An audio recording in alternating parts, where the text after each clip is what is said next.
একজন গ্রিক দার্শনিক ছিলেন, নাম ছিল তার ডায়োজেনিস। তিনি একদিন হঠাৎ বাজারে যান এবং তিনি বাজারে যান সাথে হারিকেন নিয়েছিলেন এবং জ্বলন্ত হারিকেন যেটা জ্বলতেছিল।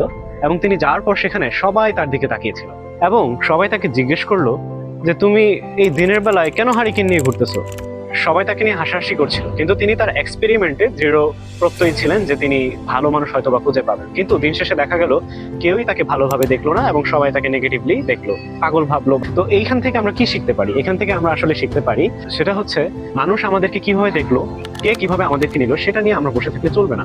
আমরা আমাদের যে গোলটা আছে সেই গোলের দিকে আমাদেরকে অগ্রসর হতে হবে। ধরেন আমরা একটা কাজ করলাম বাট আমাদেরকে খাটো করে দেখবো, তাদের দিকে যদি আমরা সেই তার কথাটা নিয়ে বসে থাকি তাহলে কিন্তু আমরা লাইফে এগোতে পারবো না। এই জন্যই বলতেছি যে ওনার যে লাইফটা ছিল, যে উনি যে এক্সপেরিমেন্ট খুব করে দেখতে চেয়েছিলেন যে ভালো মানুষ কি আছে কিনা, সেখানে কিন্তু তিনি ব্যর্থ হয়েছে। তো ধন্যবাদ। এরকম আরো ভিডিও পেতে চ্যানেলটা সাবস্ক্রাইব করো, লাইক দাও।